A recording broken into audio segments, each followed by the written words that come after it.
എല്ലാവർക്കും നമസ്കാരം.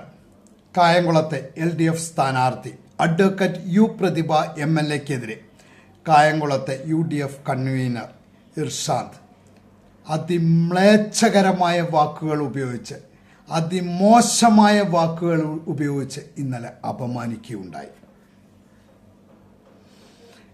അവിടുത്തെ കായംകുളത്തെ UDF കൺവീനർക്ക് യു പ്രതിഭ MLA വർക്കുകൾക്കെതിരെ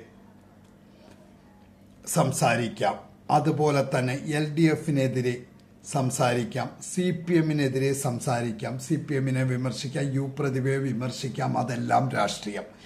പക്ഷേ യു പ്രതിഭ MLA എന്ന സ്ത്രീയെ അപമാനിക്കുന്നത് ഒരിക്കലും കേരള സമൂഹം അംഗീകരിച്ചു തരില്ല.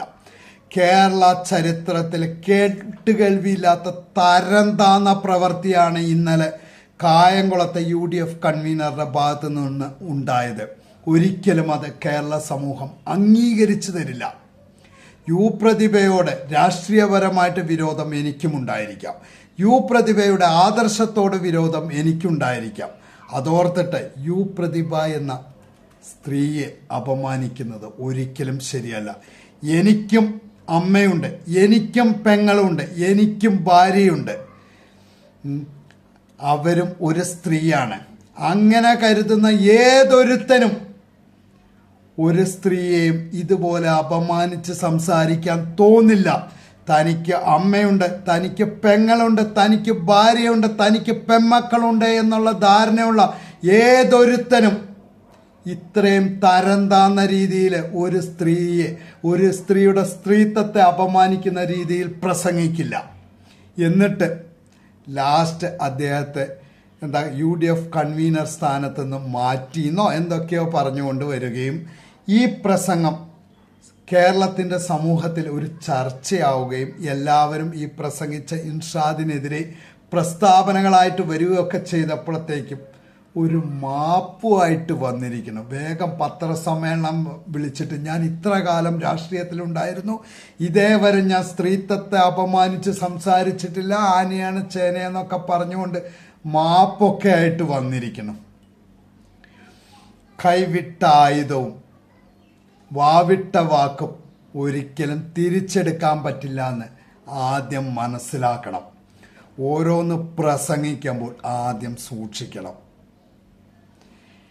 ഇനി അവിടുത്തെ UDF സ്ഥാനാർത്ഥി ലിജുവിനോട് പറയാനുള്ളത്, അദ്ദേഹം കഴിഞ്ഞ 2-3 ദിവസം മുമ്പ് ഒരു പ്രസംഗം നടത്തി, ഗംഭീരമായിട്ട് കരഞ്ഞൊക്കെ വൈകാരികമായിട്ടൊരു പ്രസംഗം നടത്തിയിരുന്നു. ഇതെൻ്റെ 4ാമത്തെ മത്സരമാണ്, ഞാൻ കഴിഞ്ഞ 3 മത്സരത്തിലും തോറ്റുപോയി, ഇപ്രാവശ്യമെങ്കിലും എന്നെ ജയിപ്പിക്കണം, ഞാൻ മണിമാളികയിൽ നിന്നല്ല, അങ്ങനെയല്ല ഇങ്ങനെയല്ല എന്നൊക്കെ പറഞ്ഞുകൊണ്ട് ഗംഭീരമായ ഒരു പ്രസംഗമൊക്കെ നടത്തി അവിടെയുള്ള ജനങ്ങളെയൊക്കെ കയ്യിലെടുക്കുകയൊക്കെ ചെയ്തിരുന്നു. ആ ലിജുവിനോട് പറയാനുള്ളത്, ഇനി അവിടെ കായംകുളത്ത് മത്സരിക്കാതിരിക്കുകയാണ് നല്ലത്. കായംകുളത്തെ ഒരു സ്ത്രീകളുടെ വോട്ടും ഇനി ലിജു എന്ന UDF സ്ഥാനാർത്ഥിക്ക് കിട്ടാൻ പോണില്ല. കായംകുളത്തെ എന്നല്ല, കേരളത്തിലെ തന്നെ സ്ത്രീകളുടെ വോട്ട് ഇനി UDFന് കിട്ടുമെന്ന് നിങ്ങൾ ആലോചിച്ചാൽ മതി. കാരണം അത്രയും നല്ല ഇമേജാണ് ഇന്നലത്തെ ഒരൊറ്റ പ്രസംഗത്തോടെ കായംകുളത്തെ UDFന്റെ കൺവീനർ തന്നിരിക്കുന്നത്.